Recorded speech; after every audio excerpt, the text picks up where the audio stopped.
Okay, thank you, Kelby. And that was Kelby's Corner. You're tuned to KSQM 91.5, KSQM. We're your listener-supported, commercial-free community radio. That's us, KSQM. We're the home team. Hey, listen, we have such great news for you. You probably heard last night on our broadcast that Ian Mackay has completed Ian's Ride 2020. Big sojourn down the coast from Brookings, Oregon, all the way to Fort Bragg, California. Well, we have Ian on the line right now. Ian, can you hear me? I can hear you, Jeff. Outstanding.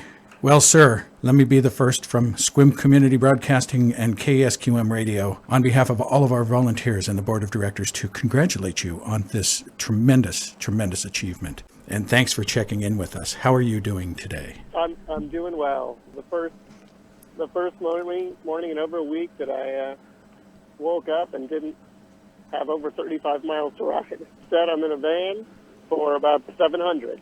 So we are approaching Eugene right now. I'm in the van, and we're excited to get home. So you completed the ride last night. We did, and it was certainly a day. Tell us about that day. Let me tell you a little bit about it. So we had woken up and we had already passed 230 miles of riding, and we were ready to wrap it all up with a bow.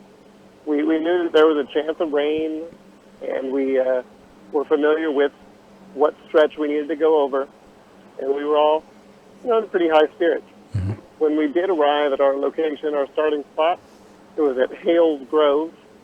Hales Grove really isn't much more than a little wood stand where they sell some big chunks of redwood, and there was a nice woodsman there that wanted to hear about our big adventure, and we filled him in before we headed off on the road. The first thing that was very apparent was that we would be doing much of the day in the rain. We were hoping for only like a tenth of an inch or so, but it turned out that was not the case. Instead, the first 20 and 3.5 hours, we had a pretty solid, steady downpour. But again, we'd come this far, and we had to push on, and so that's what we did. It was about 10:30, I think, when we left Hales Grove, and we had a big descent to make. It was probably about 1,500 feet, and it would get us down to sea level. I much prefer climbing to descending, just because I'm having to really slow down 600 pounds of wheelchair down sometimes fairly steep roads. Luckily, it was Highway 1, but very, very few and far between cars passing. The traffic was very light, and we were feeling pretty confident we could take the whole road almost most of the time. Maybe over 15 miles, 20 cars passed us. Nothing bad at all. But the weather is hard. I've mentioned this before, that I can't regulate my temperature. I can't shiver to stay warm or sweat to cool off. And when you have just nothing but rain pour onto your face, you're really just moving forward on will is what you're doing. And so I'm fortunate I had really good gear, and I was able to stay quite dry. Not so much for the team. They couldn't be as wrapped up as I was and still be able to cycle all those miles. So they just kind of got wet. And the whole team wears checkered vans, kind of our uniform. And it turns out checkered vans really hold a lot of water. So anyway, we made the big descent, 1,500 feet, and then there was one more 1,000-foot climb and a 1,000-foot descent after that before we finally hit the Pacific. And it was bittersweet. I mean, we knew from the drive away from our start yesterday how beautiful it is. It's like you just kind of leave the forest and come out with the Pacific Ocean in front of you. And we hit the Pacific Ocean, and mainly we just saw clouds. Yeah. There was a lot of clouds and a lot of rain, but we could hear those waves crashing, and that was a little further motivation for us, and so we were happy. And then there's about 10 miles of coastline. There's about 8 miles of coastline that we did on the one, and Highway 1, just north of Fort Bragg, doesn't have a lot of shoulder. It's very narrow, and really we just took the lane. But that wasn't bad because, again, traffic was so light that it wasn't much of an issue. And, the clouds did lift, and we could see these rugged coastlines, and you could hear raptors hunting all around, and you could, see lots of cattle on, just beautiful grazing land just overlooking the rocky Pacific Ocean. But we were drenched. I was getting wet where, you got water in your eyes nonstop. You got, drips coming off your nose every second or two. And luckily, I was just very waterproof, so that was good. One problem, though, is I'm paralyzed from the neck down. I don't even have all that much diaphragm function. And so I have a tracheostomy tube, and I sleep on a ventilator. But with that much water, it was also starting to go down into my lungs a little bit, which was putting me a cough once in a while. But that wasn't too bad. It was just once in a while, and it was like, okay, here's one more challenge. Yes. But it was kind of what the trip was. It was full of challenges. It was full of just obstacles that we had to overcome, and all of those little obstacles, I think, is what made it an amazing trip. It was hard. It was technical, but to see what me and the team could do as a unit, because we did finally probably get about 7-8 miles north of Fort Bragg, and that's when the traffic starts picking up, because you do have smaller towns in between there, and a lot of campgrounds, and just weekend travelers. And so, and that's the original Coast Highway that you're on, right? That's the Pacific Coast Highway, yeah. Pacific Coast Highway, right? Yeah, and we would have been on that almost the entire time, but the Lost Coast is kind of in between the sections where I was on the Pacific, and then I left and I got back on, and that is some very uneven terrain that a wheelchair could not tackle. But anyway, once we got to about 7 miles north of Fort Bragg, the traffic heated up, and we did get some sunshine. The rain finally stopped. When we stopped for lunch, I did have to get in the van and spend about an hour and a half warming up and drying out. But the rain finally stopped, and we got to finish the day in a dry space. But we did utilize the support vehicle there frequently to kind of alert drivers of our presence and slow them down, and we'd jump off the highway onto a shoulder whenever possible. But we finally got to the final 3 miles, and that's when we got to jump on a bike path. Yeah. And that's kind of my home turf. That's what I know and love. And we got to meet with one of my crew members, Jimmy Cornell, his wife and 2 daughters, and they wanted to finish the ride with us. And we all got together on that bike path, and we made it to Fort Bragg, where we had 2 of our gold sponsors meet us, Dan from Deastco and our friend Tim from Safe Path Products. But when we got there, that was really emotional, and I think we all, first kind of finally got to let our guard down. We got to take a breath for a moment, and we got to kind of think back on what we had just completed. And so many of my rides have been, these beautiful bike paths, finished with a brewery, and very jovial, very fun and joking. And this one was a little different. I mean, this one was hard, and we were really pushing ourselves. And we were, I think, more just demonstrating what can be done out of sheer will and from the human spirit. And so we sat there and we congratulated ourselves, each other, and we talked with our fans that had greeted us in a socially distanced way. And it was like 7 p.m. I mean, usually our rides are getting done at 4:30 or so. I planned on talking with all of the listeners at 5:30 every day, but most days I was still on the road until 6:30, and today was on the road till 7. And so we did finally get to go get some dinner, and then we got to go have our discussion about the blog, and then try to get a few hours of sleep before heading back to sunny Squim. But it really was. It was probably the most challenging ride I've ever done.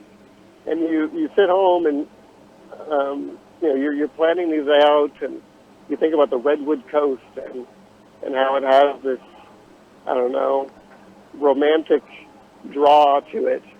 And we loved the planning of it all, and I'm not sure if we expected as difficult of a ride as it was, but I think we gained a serious respect and admiration for what cycle tourists have to deal with, and what sharing the road is all about, and both from the driver's side and from the the user side. It was an incredible experience, and I know we're going to have a lot of stories to tell in the future about this one. Absolutely. Well, listen, Ian, I'm on your, I went to your website, iansride.com, and then I followed a link to, I guess this is the Twitter feed. Okay. Yeah. And on there you have a remarkable example. It's a video. It's a short video. It's about 40 seconds, but I think it's well worth it. If I could direct people, if you go to get an idea, do you know the video that I'm talking about? You're going down what I would describe as a dirt road. Okay. And in the middle of the dirt road, I'm seeing some sizable, gravel, but also potholes. And it looks like you're taking a beating here is what it looks like to me. Yeah. So it was a washed out road. Yeah. And it was only maybe a quarter-mile stretch, but we had to get through it. Mm-hmm. And I've never seen a worse job at grading a road. Yeah. I mean, there was very large rocks everywhere, and I just kind of had to power through it. And actually, that does bring me to something I really want to mention. Mm-hmm. And the only way I did all this was by gear, having exceptional gear, and the biggest part of that is my wheelchair. And that takes me to my platinum sponsor, our biggest sponsor of the whole trip, which was Invacare, the manufacturer of my wheelchair. And they are making equipment that allows people to do these kind of things. And I was skeptical, and if the chair was going to break, it was going to break right then. Mm-hmm. And there was no issues, and I have to commend them. So way to go, Invacare, on making a high quality, durable product. But yeah, that little stretch, I think that was a good, I don't know, just maybe like a metaphor for the ride. Yeah. It was tough, but we were really, really excited after we got through that. Mm-hmm. Like, I can't believe we just did that. Yeah. Well, as I said, I encourage everybody to take a look at that video if you possibly can from Ian's Ride website. And then I somehow or another I did this. Yeah, it was easy for me to find that. It's your Twitter. Just the bottom of my homepage. You'll see like a short Twitter feed. You can click on that and you can see that video. It's also on our other social media platforms. But yeah, it was a fun little bumpy road. Mm-hmm. And that kind of puts an exclamation point on one of the purposes of this ride, and that's to get a little bit more aware of these trails, of the abilities to do this, of what's out there. And in this case, I can see the condition of this road, and it's a challenge. It would be a challenge for me on a bicycle, and here you're doing it in this. You said it's a 600-pound. Yes, Invacare wheelchair. Yeah, Invacare wheelchair. My gosh. Yeah, okay. and I think we are highlighting access issues for more than just wheelchairs, and talking about the greater bicycling community. Mm-hmm. This is the Pacific Coast bike route that we are on, and there's always going to be obstacles, and and rough roads that you hit. But people love adventure, and people love challenge, and that's what we experienced here. Now, it's also important for more than just the adventurous to be able to have these kind of experiences. A great example is we did the Sea to Sound ride just about a month ago, a little over a month ago, and we had a 100-year-old woman join us. Shout out to Mickey Dickey out there, and she joined us for about a quarter mile, half mile or so. But she was out there at 100 years old on her scooter, and she was able to enjoy some outdoor beauty. And we're fortunate on the Olympic Peninsula to have the Olympic Discovery Trail and other great access. Many other places don't have that. And so seeing things like that, it warms my heart, and I think it shows the need for continued trail presence and continued access to outdoor areas. Let me do the math on this. Now, Mickey Dickey she turned 100 this year, and yes, and you turned 39. So there is 2 generations that separate you and Mickey, and so we can see you doing this at 100, can't we? Oh, that would be awesome. Yes. What else can you tell us, Ian? Well, this ride, like I said, it was exceptional. It was something that I'd been dreaming of since 2006, a couple of years before I was paralyzed, and to be able to cross something off my list like that should never be possible. Being paralyzed from the neck down is simply awesome, and I'm grateful to having such an amazing crew and team that got me through all of it. And I don't know, I think I've shown myself that you can seriously overcome adversity. But I also would not recommend the Pacific Coast bike route between Brookings, Oregon, and Fort Bragg to a power wheelchair user. I would recommend the Avenue of the Giants, and I think having a hard ride like this, when you get to places that do have such immense beauty, it is all the more sweet. It is all the more incredible, and don't avoid challenge. Do your research and don't put yourself at risk, but go out there and find a challenge and conquer it, because the rewards are mighty. But yeah, I mean, it was a heck of a ride, and be able to tell my story to you guys nightly and get all this great feedback from the blog and social media. It really keeps us going out there. You mentioned your crew, and let's talk about that just briefly. First of all, the generalissimo of the crew is your mom, and that's Tina, Tina Woodward. Wonderful lady. Tell us a little bit about that. How did she fare throughout this big trip? She had a lot of stuff to do, too. She did. We did give her a little reprieve this year compared to previous years, where we were able to bring another caregiver. Big shout out to Edwin, who has been incredible along the full ride. But he really took some of the weight off of her, and so that was helpful. But she's still helping manage social media and just regular media and finding us for lunch. And she is getting very little sleep, and she does it all with a smile on her face. And yeah, I'm lucky to have a supportive mother who lets her son go do very risky, challenging, but incredible things. So yeah, that's my mom. Yeah. The video that I'm watching now, I can see the guy who's in front of your chair. He's got the pink appendage.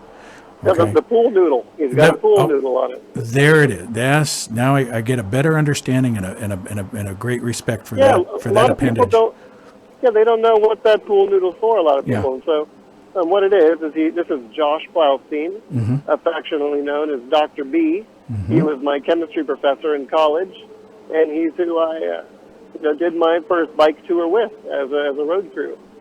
Anyway, that pool noodle, he's got stuck into the side of his bike, and it's sticking out a good 3 feet, and it's just a little more visibility. It's just a reminder to those cars to give us a little space. And he is out there behind me in the road, and he is making sure every car that comes sees us by waving his arms and just making sure we're visible. And that's he's an incredible dude, and I couldn't do these rides without him either. He's not missed a single day of an Ian's Ride event. So yeah, big shout out to him also. We got a few more crew members I can quickly go over. Yes. Jimmy Cornell, running Jimmy, some call him. I think he's 11 feet tall or something like that. I think he stood shoulder to shoulder with Paul Bunyan when we were out there. But he's also just a monster as far as riding goes, and he is supportive, he is calm, he is mellow, and he kind of does a great job of keeping the mood of the group out there. But he is gargantuan height, really helps us be visible, and his knowledge of cycle touring and just mechanical knowledge is extremely helpful. So big shout out to Jimmy. I also need to say something about Maureen. Maureen Foley, this is her first year joining us. She is Dr. B's girlfriend, and she's done a lot of cycle touring, also very knowledgeable, stayed right with me. I gave her a lot of hell for running into me a few times, but it's pretty hard not to with the frequency that I stop suddenly. And so it's all in fun, and we were thrilled to have her along. And finally, I have to give a big shout out to my own girlfriend, Selena Smith. She is not a cyclist. That's not her thing.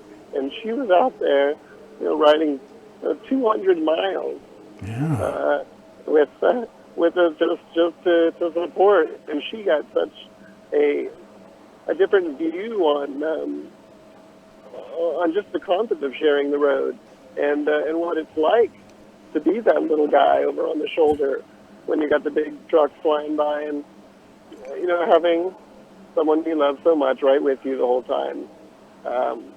It makes it all the more fun, and it's so nice to share experiences like this with your loved ones. So yeah, I was thrilled to have her.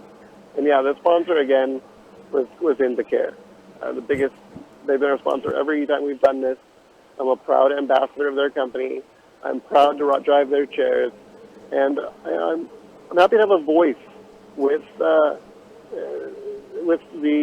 manufacturer of the equipment that gives me this kind of independence, to be able to give feedback and to get some small changes made when needed, and just to have the reasonings behind some of the designs in wheelchairs, and there is a lot of bureaucracy out there, and it does limit what they can do, but they really go head over. They go above and beyond to make equipment that allows everybody to get outside.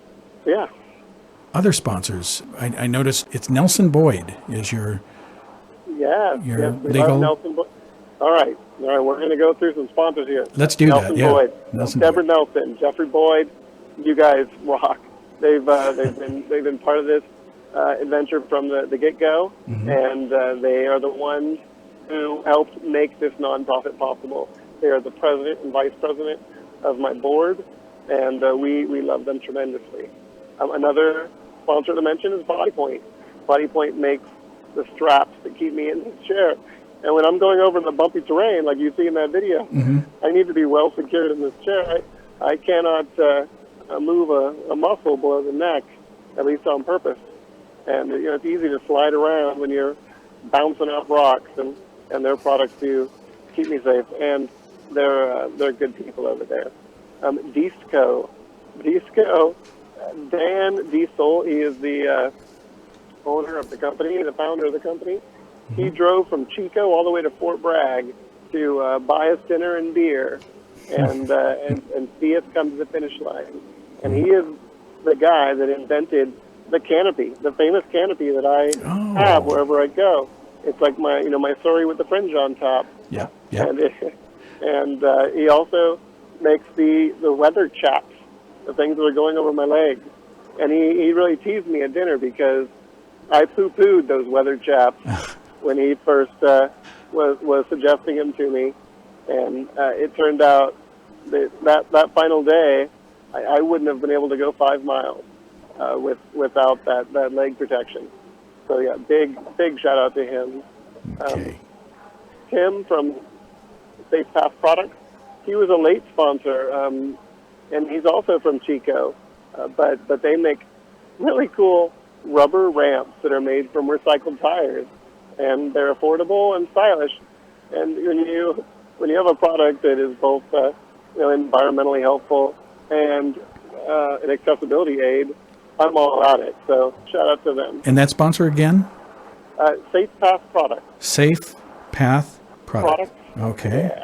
Yeah, and actually, they came in late enough where I don't even have the link yet on the website. Okay. I'll have that remedied by the morning. Very good. Okay. But yeah, they're a big one. ASL's another gold sponsor. They're actually a affiliate of Indicare, and they're the ones that just make really cool switch solutions for people that have very little function or movement. So maybe like a Stephen Hawking kind of example. If he needs someone wants to drive a chair and all they've got is a finger or a pinky, they're going to find a way to make that work. Okay. And yeah, we love them, and we hope to be working a lot more with them in the coming years. And I know there's more. Yes, I have a list of sponsors here. How about Arcteryx? How do I pronounce that? Yeah, so Arcteryx, they're just a general supporter. Mm-hmm. And again, I just find their products very, very attractive. Mm-hmm. They were able to supply me with, or outfit me with a bunch of gear, mm-hmm. all with the Ian's Ride logo on it, and it makes sure that I'm looking good. Yeah. While I'm rolling down the side of that road. In fact, I see you in a nice bright orange. Yeah, that was a full-on rain jacket right there. Oh, there you go. You needed that today. You needed that yesterday, didn't you? Okay. Yeah, just like those weather chaps. I mean, that thing took a beating, and I didn't have a wet spot, anywhere below that jacket, except there's a trach. But there's no help in that with a jacket. Understand. We were glad to let our listeners know about the Here and Now project. All right. Well, so we just love them, and I'm a proud board member of the Here and Now project. Mm-hmm. And some particularly special news is that Kenny Salvini, who is the founder mm-hmm. and one of my best friends, him and his wife Claire have been in the hospital, and she's been in labor for at least the past 15, 16 hours, and there should be a little girl coming into the world very soon named Isla Marie Salvini. No kidding. Yeah, we were all listening for the news the entire trip, and I was secretly hoping that she'd be born on Thursday, right, because that was my birthday. Mm-hmm. But we're just thrilled that they're doing good, and that Isla Marie will be coming into the world soon. So yeah, the Here and Now project, what they do is, or what we do, is we create a community, a support community, a support network for people with paralysis. Mm-hmm. There's so many little things to figure out, and we don't believe that anyone should have to do it alone. So that organization creates a community that newly injured, or anyone can reach out to and get some advice, get some suggestions, or just get some fellowship. And so, yeah, the Here and Now project is near and dear to my heart. Very good. How about Apple? Apple's on the list. Apple. So, yeah, I've consulted with Apple for some years, and they, again, I'm out there in the rain, right? I'm in the pouring rain, and I have two phones right in front of me, one a work phone and one my personal phone, and luckily they're waterproof. I mean, without any cases, they are basically, or at least water resistant enough to handle any elements I've ever put them through. But no, they're again, like Invacare, they're creating technology that allows me independence. I mean, I'm navigating this whole thing. I'm taking the lead. I'm making every turn, and I've done all the work beforehand to make sure I have turn-by-turn directions, even on bike paths. And it is the features that is in their operating system that allow someone with no hand function, I mean, no movement below the neck, to be able to only interact with their phone. I feel like I'm really doing a lot of promoting right now. It takes such an effort on a lot of levels to be able to, well, you've got to do the planning, the preparation, you've got to be outfitted. And these are all concerns and businesses that have helped you to do this. And it's just, it's an incredible amount. But also too, I mean, this is the support that you get from businesses, but you also rely on support from donors. That's the lion's share, really, of our support. And I mean, this also goes back into supporting the Sea to Sound event that goes on every year. That is, a bit of a fundraiser for both Ian's Ride nonprofit and the Olympic Discovery Trail. And any money that we make, goes to benefiting the accessibility of our community, and also enables us to do adventures like this to really show how far you can push the limit. But it is. It's the individual donors that really make the difference, and that's what allows us to eat dinner every night on these rides and be able to stay under a roof. So a big thanks to everyone that has contributed, and we really appreciate your support. What's the best way to contribute? The easiest way for a financial contribution is just probably on the Donate Now button on the Ian's Ride website. That's iansride.com, and you can do it there. That's probably the simplest. We always can mail a check, and that helps. But what else helps is just notice access when you are outside, and realize that we all get older and we all have mobility issues, and we all want to be able to see the natural world. My grandfather and my grandmother, hello Bev and Glenn Dawson, they recently have, my grandfather got a new scooter. I don't like that it goes faster than me. I've given him a lot of grief because he leaves me in the dust when we go out on the trail together now. But he got a scooter, and my grandmother, she got an e-bike, and they've been really going out a lot on the trails. And he's in his 80s, and she's approaching that. And those moments that I get to spend with them out there and share a common passion, I mean, that's really big. And I want people throughout this nation to have similar experiences, and they can't without infrastructure that allows it.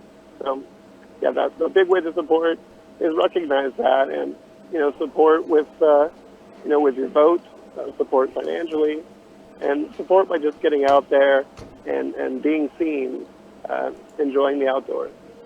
Out of my idle curiosity, you mentioned that you're nearing Medford, is that right? On your Eugene. Oh, Eugene. Okay, yes. And you're running into a little bit of weather. Who's driving right now?